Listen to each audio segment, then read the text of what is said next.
जो लोग इस वीडियो को देखने के बाद में चैनल को सब्सक्राइब नहीं करते वो 3 दिन में गायब हो जाते हैं। दोस्तों, आज मैं जिस मूवी को एक्सप्लेन करने वाला हूँ, इस मूवी का नाम है स्कार। ये मूवी 2007 में रिलीज हुई थी और ये एक बहुत स्लैशर मूवी है। इस मूवी के एंड में कुछ ऐसा होता है जिसके बारे में आपने बिल्कुल भी नहीं सोचा होगा। तो मैं आपसे रिक्वेस्ट करूंगा कि वीडियो को एंड तक जरूर देखना।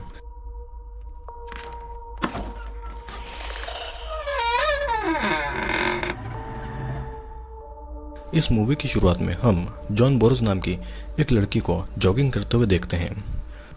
जॉगिंग करते हुए उसे अपने पास्ट की कुछ हॉरिफिक चीजें याद आ रही थी, जहाँ पर एक लड़की को कोई किलर काट रहा था या फिर उसे टॉर्चर कर रहा था। और साथ में जॉन ये सारी चीजें देख रही थी क्योंकि उसे भी वहां पर बांध के रखा गया था।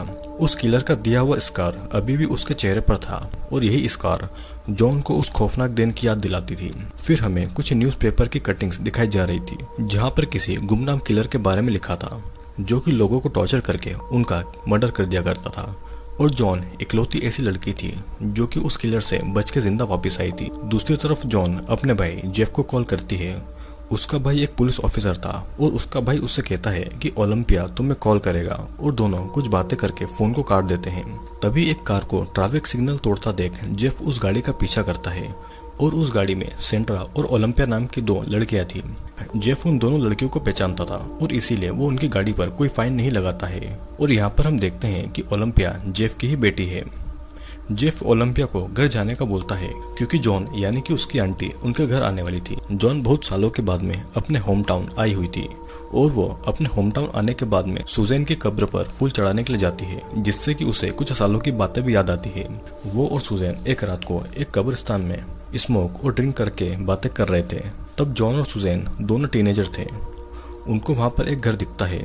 फिर जॉन सुजैन को उस घर पर ले जाने के लिए जिद करती है। सुजैन पहले थोड़ा मना करती है, लेकिन बाद में वो भी उस घर की तरफ जाने लगती है। ये घर किसी बिशप नाम के एक आदमी था और वो दोनों घर के अंदर ही जा रही थी कि तभी वहां पर बिशप आ जाता है और उनको अंदर आने के लिए इन्वाइट करता है। वे दोनों बिना सोचे समझे घर के अंदर चली जाती है। जॉन को चोट आई हुई थी तो बिशप उन चोटों पर बर्फ लगाता है।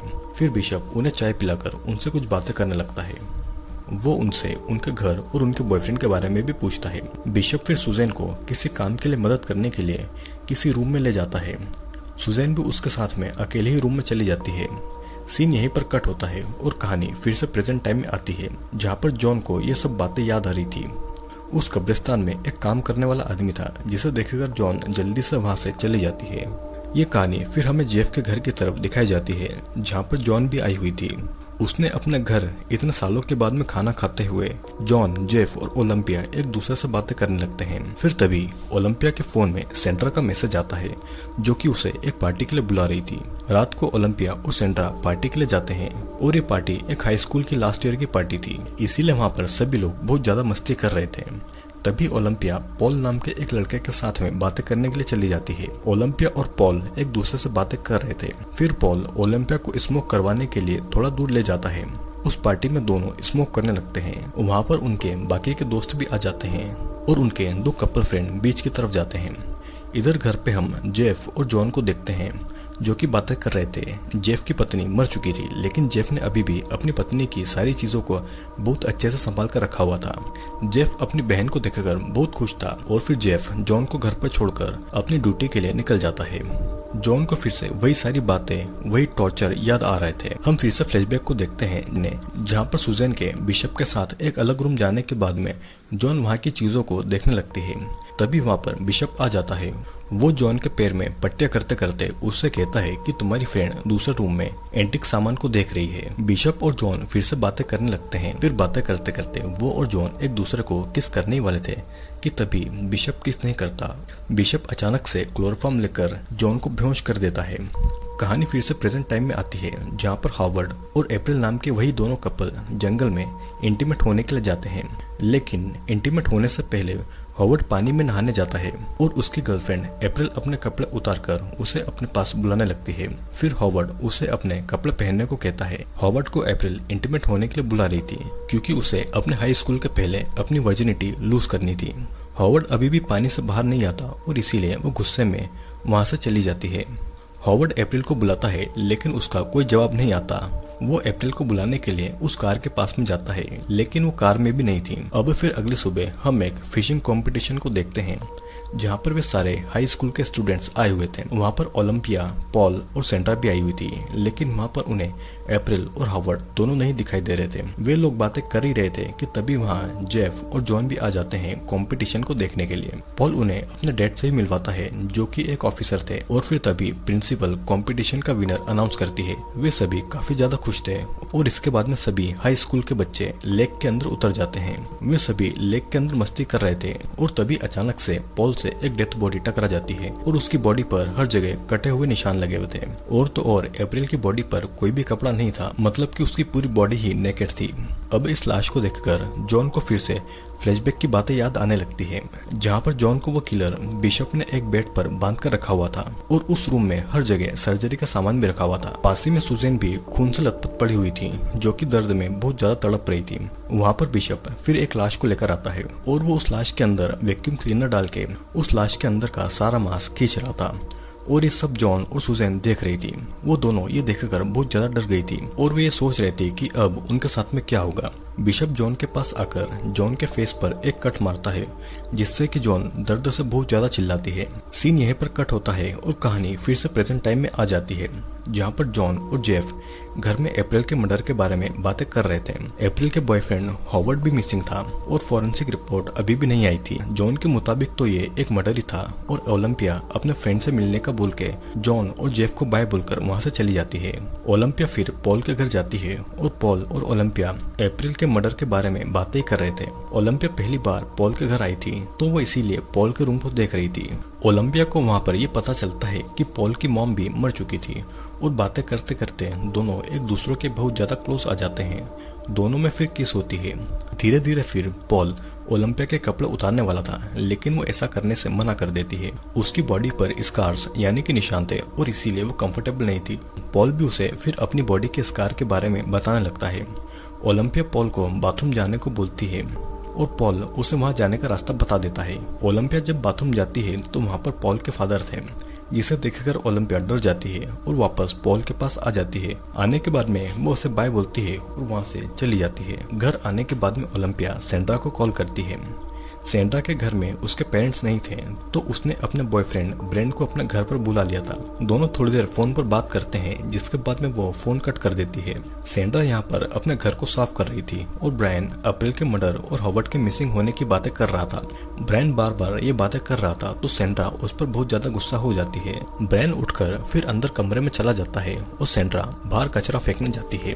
बाहर उसे किसी के होने का एहसास होता है तो वो ब्रायन समझकर उसे पुकारती है। वो उसे देखने जाती है लेकिन वहाँ पर एक जानवर था जिससे कि वो डर के मारे फिर से घर के अंदर चली जाती है। घर के अंदर आने पर वो ब्रायन को पुकारने लगती है लेकिन अब भी उसे कोई जवाब नहीं आ रहा था। तभी वो देखती है कि एक रूम के अंदर ब्रायन खून से लथपथ तड़प रहा था और अचानक कोई पीछे से आकर सेंड्रा को भी पकड़ लेता है। सीन यहीं पर कट होता है और दूसरी तरफ हम देखते हैं कि जॉन को अपना स्कार देखते हुए उसी दिन के फ्लैशबैक फिर से याद आने लगते हैं जहाँ पर किलर सुजैन के घाव पर अल्कोहल लगा रहा था जिसकी वजह से सुजैन दर्द के मारे बहुत जोर जोर से चिल्ला रही थी। अब फिर वो जॉन के पास आकर उसके पेट पे स्टेपलर लगा देता है। जॉन फिर से चिल्लाने लगती है और फिर वो किलर बिशप सुजैन के पास आकर उससे कहता है कि अगर तुम जॉन को मारने को कहोगी तो मैं तुम्हें छोड़ दूंगा। सुजैन ऐसा नहीं करती और तब किलर एक सर्जिकल नाइफ सुजैन के मुंह में घुसा देता है और वो उसके मुंह के अंदर का मांस और उसके जीवान काटने लगता है। जॉन बिशप को रोकने की कोशिश करती है लेकिन वो नहीं रुकता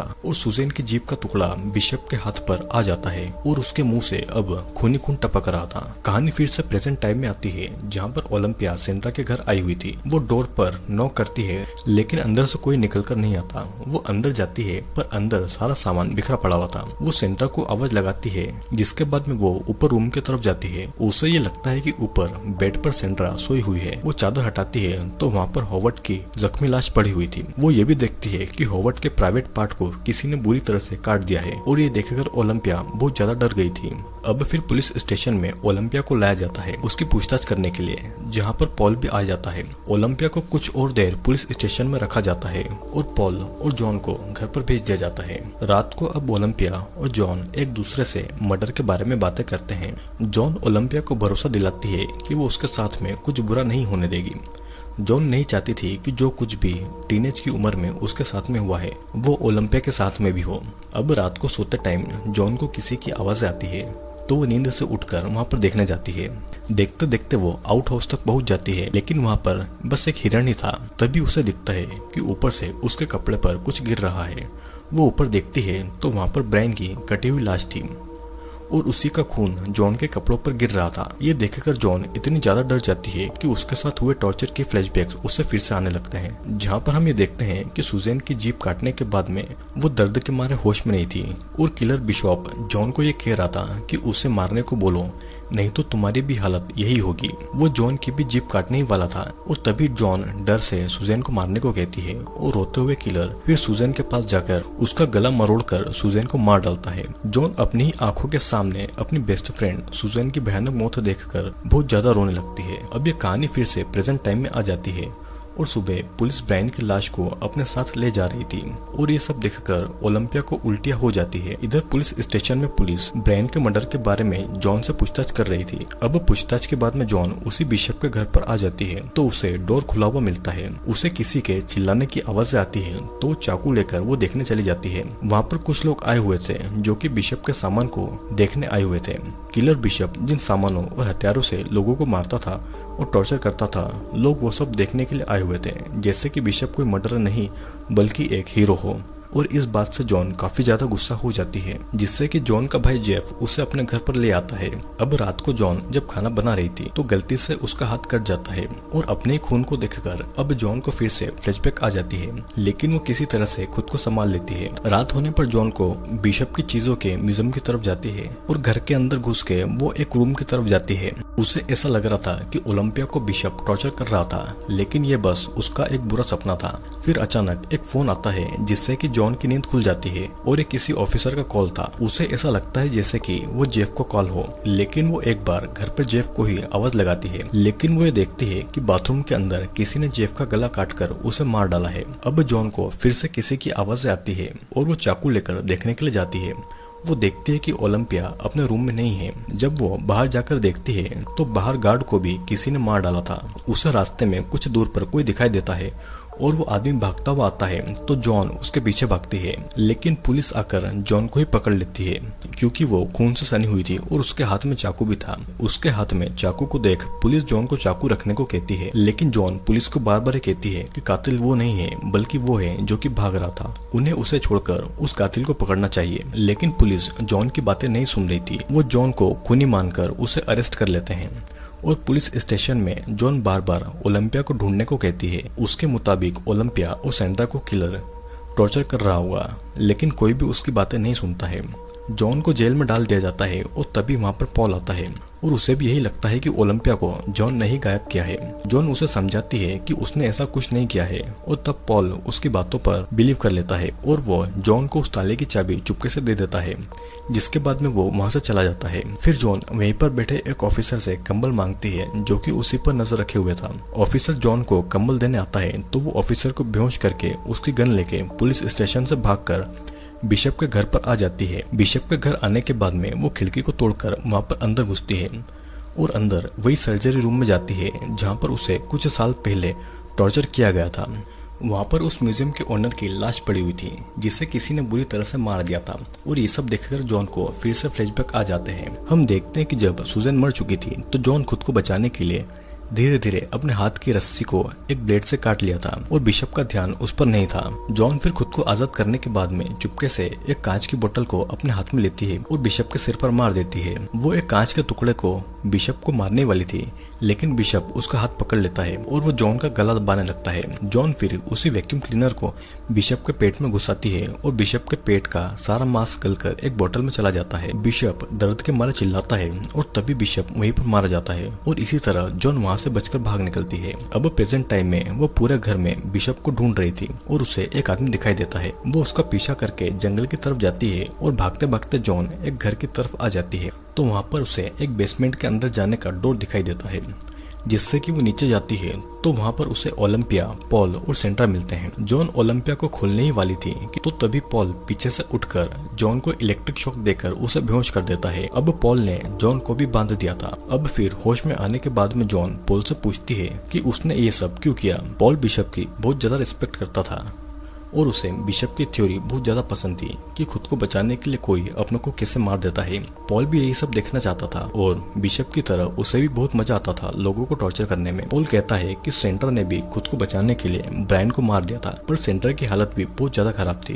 पॉल ने उसकी बॉडी को हर तरफ से जख्मी कर दिया था और फिर वो जॉन के पास आके एक कांच की बोतल तोड़कर फिर से उसके फेस पर कट लगा देता है, जिस तरह से बिशप ने उसके चेहरे पर कट लगाया था। वो फिर ओलंपिया के पास आता है और कहता है कि वो उसे सेंट्रा को मारने के लिए बोले, नहीं तो वो उसे ही मार देगा। ओलंपिया ऐसा नहीं बोलती और तब पॉल एक ब्लेड से ओलंपिया के पैर पर कट लगाता है। जॉन भी ये सारी चीजें देख रही थी, लेकिन हाथ बंधे होने के कारण वो कुछ भी नहीं कर पाती। ओलंपिया के पैरों पर पॉल कट पर कट लगा रहा था और फिर वो सेंट्रा के पास आकर बोलता है कि वो ओलंपिया को मारने के लिए बोले, लेकिन सेंट्रा उसे ऐसा नहीं बोलती और फिर वो उसी ब्लेड को सेंट्रा के सर पर कट मारने लगता है। सेंट्रा भी अब दर्द के मारे चिल्लाती है और फिर वो उसके बालों को उखाड़ने लगता है। पॉल फिर अब ओलंपिया के पास आके फिर से सेंट्रा को मारने के लिए कहता है, लेकिन जॉन और सेंट्रा उसे ऐसा बोलने के लिए मना कर रही थी क्योंकि पॉल यही चाहता था कि अपने ही किसी अपने को मारे खुद को बचाने के लिए। ओलंपिया नहीं बोलती है तो पॉल ओलंपिया के सर पर एक कट मारता है, जिससे कि वो दर्द सहन नहीं कर पाती और वो सेंट्रा को मारने के लिए कह देती है। ये सब सुनकर सेंट्रा बहुत ज्यादा रोती है कि उसकी फ्रेंड ओलंपिया ने उसे मारने के लिए बोल दिया।